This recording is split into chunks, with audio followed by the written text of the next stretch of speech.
ও আল্লাহ, ওই নেতাদেরকে আমার সামনে এনে হাজির করেন যাদের কারণে আমি গোমরা হলাম, বেনামাজি হলাম, সুদখোর হলাম, সন্ত্রাসী হলাম, চাঁদাবাজ হলাম, অপরাধী হলাম। ওদেরকে আমার সামনে এনে হাজির করো। নাজআলহুমা তাহতা আকদামিনা, তাদেরকে তাদের বুকে লাথি দিয়া পাড়া দিয়ে এরপর জাহান্নামে যাব, এর আগে নয়। নেতার মেয়ে বীর উপযুক্ত। আপনি নেতার পিছনে জীবন দেওয়ার জন্য প্রস্তুত ছিলেন, জীবন যৌবন সব শেষ করলেন। এখন আপনার পরিবার আপনাকে বিয়ে করার জন্য চিন্তা করছে, নেতার মেয়েকে বিয়ে করার প্রস্তাব দিয়া দেখেন। দিব? দিবে না। নেতা আপনার হাতে মদের বোতল তুলে দিবে, দুপুরে লাঞ্চের প্যাকেট তুলে দিবে, 500 টাকার তেল ভরে দিবে, বলবে অমুকের মাথায় বাড়ি দে, অমুকের জায়গা দখল কর, অমুকের অফিস দখল কর, এটা বলবে, কিন্তু মেয়ে বিয়ে দিবে না। আমার ভাইয়েরা, আজকের আয়োজকের মাঝে সিংহভাগ গুরুত্বপূর্ণ ভূমিকা রেখেছে যুবকেরা। শ্রোতাদের ভিতরে সিংহভাগ যুবক।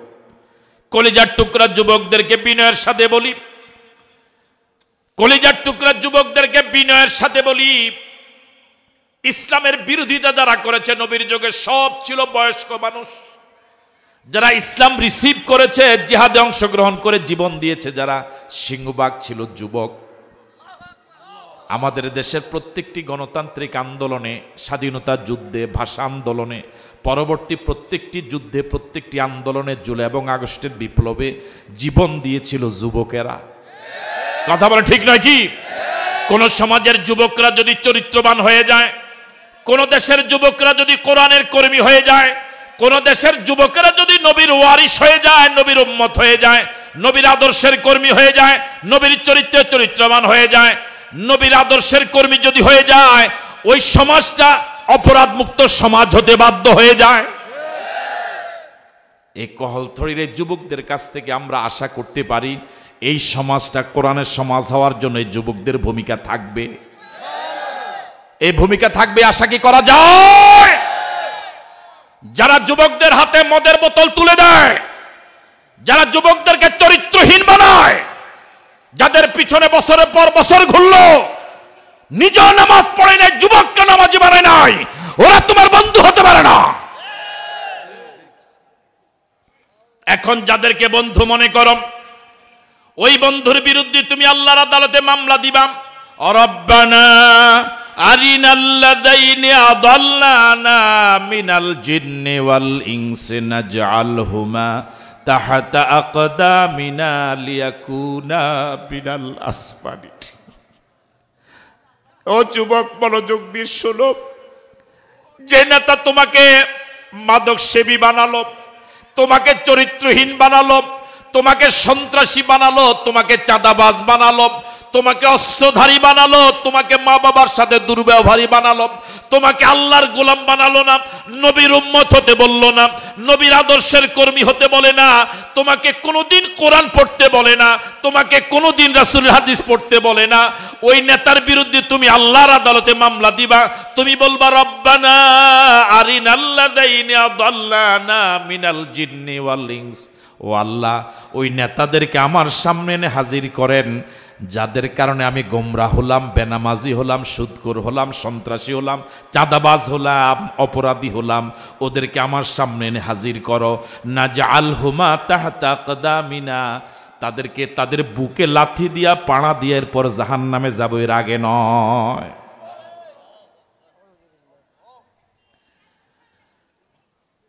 আমার ভাইয়েরা, আমাদের দেশ যারা নেতৃত্ব দেয়, সিংহভাগ নেতাদের সর্দি জ্বর হলেও বিদেশে চিকিৎসা নেয়।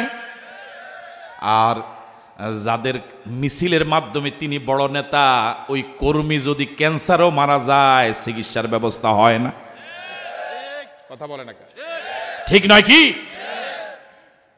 নেতার ছেলে মেয়ে বিদেশে পড়ে, গরিব বাবা, কৃষক বাবা, পান দোকানদার বাবা, ছোট্ট ব্যবসায়ী বাবা, বাবার কত বুক ভরা স্বপ্ন, আমার ছেলেটা এমএ পাস করবে, ডিগ্রি পাস করবে, সরকারি চাকরি করবে, ব্যাংকে চাকরি করবে, একসময় আমার সংসারের হাল ধরবে, আবার দুঃখটা বুঝবে, আমার ঋণ পরিশোধ হবে, আমার সংসারে হাল ধরবে আমার কলিজার টুকরা সন্তানটা। কিন্তু ওই নেতার খপ্পরে পড়ে সন্তান লেখাপড়া নষ্ট হলো, চরিত্র হারালো, লম্পট হলো, চাকরি পেল না। কিন্তু নেতার ছেলে বিদেশে পড়ে, নেতার ছেলেকে কোনোদিন মিছিলে পাওয়া যায় না। মিছিলে নেয় গরিব কৃষকের ছেলেদেরকে। কথা সঠিক বলছি? আরো জোরে বলে সত্য বললাম? বিশ্বাস করেন আর না করেন, কথাটা আপাতত খারাপ লাগলো, একটু চিন্তা করে দেখেন কথাটা সঠিক কিনা।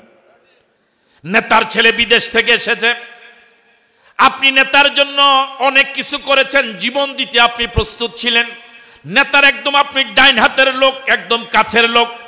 আপনি যদি ওই নেতার বিদেশ পড়ুয়া, বিদেশ ফেরত ছেলের সাথে যদি আপনি গল্প গুজব করেন, আপনার নেতা কিন্তু এটা পছন্দ করবে না।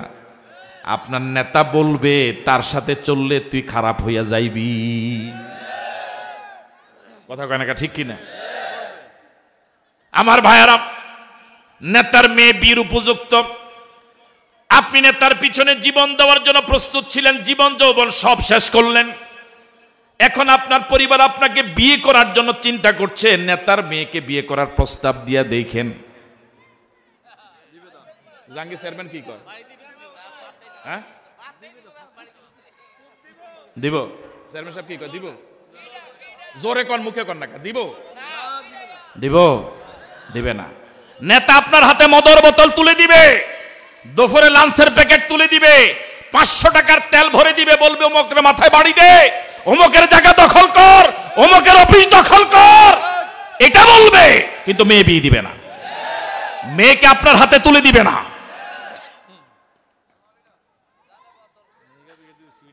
রব্বানা রব্বানা আরিনাল্লাযাইনি আদাল্লানা মিনাল জিন্নি ওয়াল ইনস। ও আল্লাহ, যে সকল নেতারা, যে সকল মাতবরের আমাকে খারাপ বানালো, আমি তো এরকম খারাপ ছিলাম না। আমি যখন হাই স্কুলে পড়তাম 5 ওয়াক্ত নামাজ পড়েছিলাম, মসজিদে যেতাম, মুয়াজ্জিন না থাকলে আমি আজান দিতাম, টুপি মাথায় দিয়ে আমি চলতাম। কিন্তু নেতার খপ্পরে যখন পড়েছি, নামাজ শেষ হয়ে গেল, চরিত্র ধ্বংস হয়ে গেল, লেখাপড়া শেষ হলো।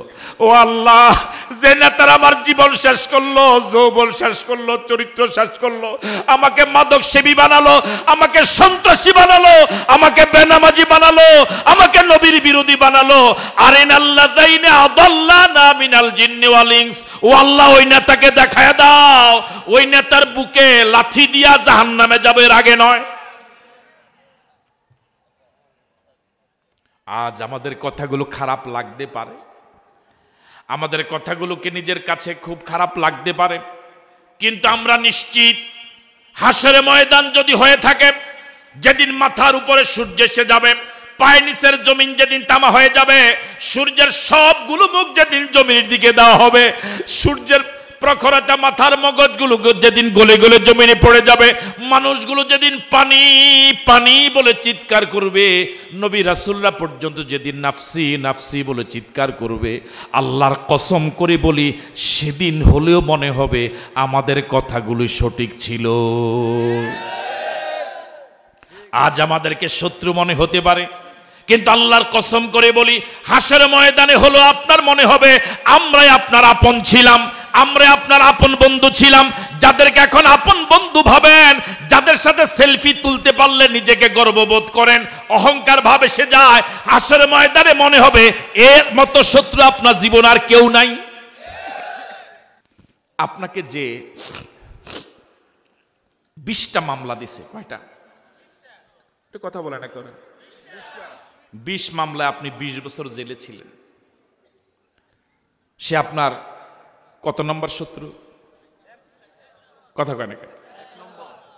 আপনি 20 বছরে বুড়া হয়ে গেছেন, জেলে বিয়ে শাদী করতে পারেন নাই, 20 বছর পরে জেল থেকে এসে বুড়া বয়সে বিয়ে করছেন, রওনা হয়েছেন শ্বশুর বাড়িতে যাবেন। মনোযোগ আছে আপনাদের? কোথায় যাবেন?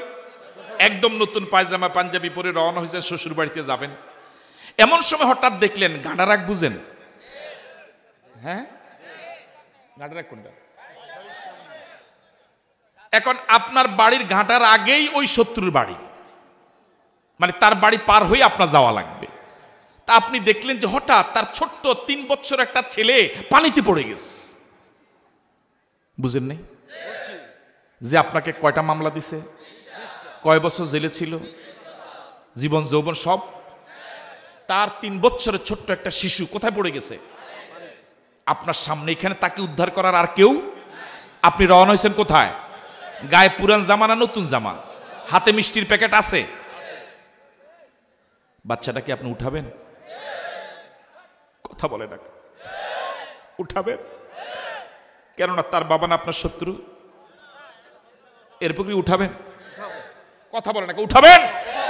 আপনি যদি মানুষ হন, মনুষ্যত্ব যদি আপনার ভিতরে থাকে, আপনার মনে হবে না যে ওর বাবা আমাকে 20 বছর জেলে দিছে, ওর বাবা আমার বিরুদ্ধে 20টা মামলা দিছে, আমি শ্বশুর বাড়িতে রওনা হয়েছি, পানিতে নামলে পরে বাচ্চাটাকে উঠাতে গেলে পরে আমার জামাগুলো ভিজে যাবে, শ্বশুর বাড়িতে যেতে দেরি হয়ে যাবে, বউয়ের বকুনি খাওয়া লাগবে, কিচ্ছু মনে হবে না।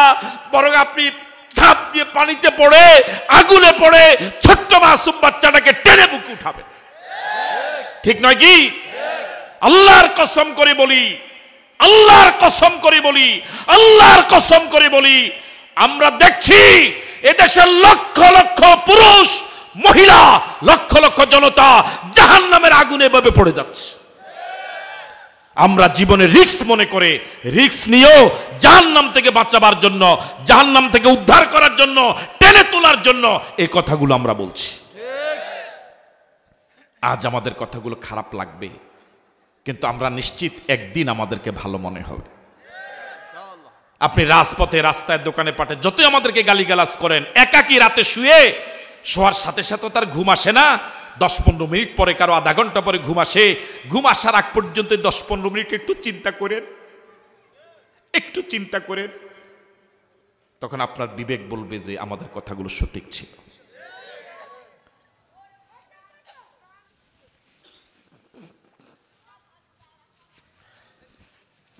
এই জন্য সিদ্ধান্ত নিতে হবে। তায়েফের সে সকল দুষ্ট যুবকেরা রাসূলের সাথে যে আচরণ করেছে, বাংলাদেশের যুবকেরা নবীর ওয়ারিসের সাথে যেন এই আচরণ আর না করি। ঠিক আছে কথা? বরং রাসূল যে কোরআনের দাওয়াত দেওয়ার জন্য তায়েফে গেলেন, জুলুম নির্যাতনের শিকার হলেন, তায়েফের দুষ্ট যুবকেরা পাথরের আঘাত মেরেছে। আমরা যুবকেরা সিদ্ধান্ত নিব, রাসূলের প্রচারিত সে কোরআন বাংলার জমিনে প্রতিষ্ঠিত করার জন্য আমরা নিজের দেহ থেকে রক্ত দেব। রাজি আছি? কারা কারা রাজি? দুহাত তুলে দেখায়।